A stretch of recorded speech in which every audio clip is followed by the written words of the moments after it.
आज दिनांक 9 अगस्त दिन मंगलवार और आज के संदेश का शीर्षक है परमेश्वर की इच्छा के साथ मेल में प्रार्थना करना। हालेलुया।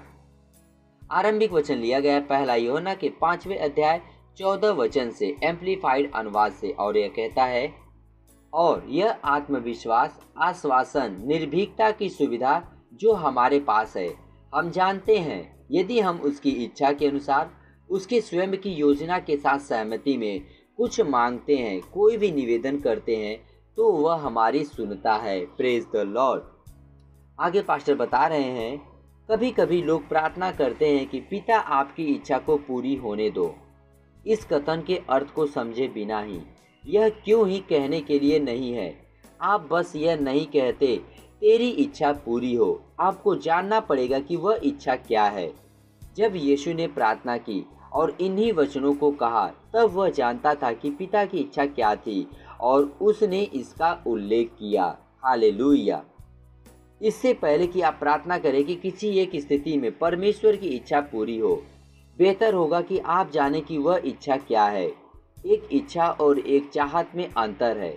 यह तथ्य कि एक निश्चित समय पर परमेश्वर की इच्छा यह है, इसका यह अर्थ नहीं कि यह उसकी चाहत हो सकती है। मैं आपको बाइबल में से एक उदाहरण दूंगा। यशायाह के 38 अध्याय में बाइबल राजा हिजकिय्याह की कहानी बताती है, जो कि बीमार था। परमेश्वर ने भविष्यवक्ता यशायाह को उसे यह बताने के लिए भेजा था कि अपने घर के विषय में जो आज्ञा देनी है दे दे, क्योंकि वह मरने वाला था। उस क्षण में परमेश्वर ने राजा हिजकिय्याह के जीवन के लिए अपनी स्पष्ट इच्छा को बताया था। हालेलुया। भविष्यवक्ता से इस संदेश को ग्रहण करने के बाद हिजकिय्याह दीवार की ओर मुड़ा और रोते हुए परमेश्वर से प्रार्थना की। बाइबल कहती है, तब यहोवा का यह वचन यशायाह के पास पहुंचा, जाकर हिजकिय्याह से कहा कि तेरे मूल पुरुष दाऊद का परमेश्वर यहोवा यो कहता है, मैंने तेरी प्रार्थना सुनी और तेरे आंसू देखे हैं। सुन, मैं तेरी आयु 15 वर्ष और बढ़ा दूंगा। परमेश्वर की स्तुति हो। जब हिजकिय्याह को बताया गया कि वह मरने वाला था, तब यदि उसने यह उत्तर दिया होता, हे प्रभु तेरी इच्छा पूरी हो, तो वह मर जाता। लेकिन वह जानता था कि परमेश्वर उसके लिए यह नहीं चाहता था। वह जानता था कि परमेश्वर ने उसे उसकी स्तुति के लिए सृजा था। इसलिए अपनी प्रार्थना में उसने परमेश्वर से कहा, मृत आपका उत्सव नहीं मना सकते, केवल जीवित लोग आपकी स्तुति कर सकते हैं, जैसा कि मैं आज करता हूँ। हालेलुया।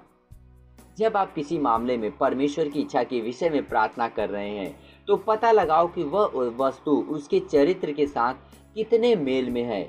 केवल तभी आप जान पाएंगे कि इसके विषय में सर्वश्रेष्ठ रीति से कैसे प्रार्थना करनी है।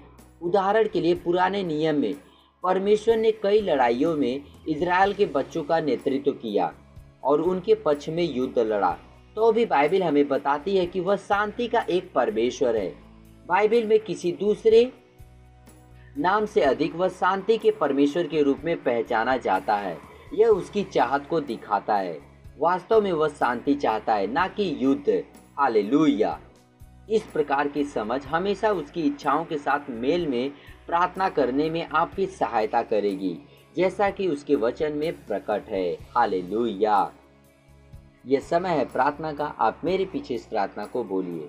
प्यारे पिता, मैं आपके वचन की सच्चाई, आपके प्रेम और आपकी अनंत दया के द्वारा उत्साहित हूँ, जो कि हमारे लिए आपकी इच्छा को बताता है कि हम समृद्ध हो और स्वस्थ रहें, जैसे ही हमारी आत्मा समृद्ध होती है।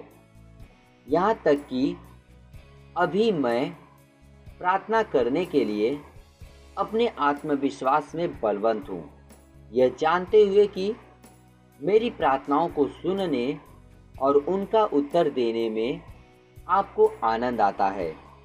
आज मेरा आनंद पूरा हो चुका है। मैं मुझ में काम कर रहे आपके प्रेम और सामर्थ्य के प्रति आश्वस्त हूँ। प्रभु यीशु के नाम में आमीन। अतिरिक्त अध्ययन के लिए हमारे पास है पहला पतरस का 3 अध्याय 12 वचन, रोमियो का 8 अध्याय 26 से 27 वचन और लूका का 22 अध्याय 41 से 44 वचन। यदि आप एक वर्षीय बाइबल अध्ययन योजना का पालन कर रहे हैं तो पढ़िए रोमियो का 11 अध्याय 25 से लेकर 36 वचन और भजन संहिता का 82 से लेकर 84 अध्याय तक। द्विवर्षीय बाइबल अध्ययन योजना का पालन कर रहे हैं तो पढ़िए फिलिपियों का 1 अध्याय 9 से लेकर 14 वचन और यशायाह का 60 अध्याय।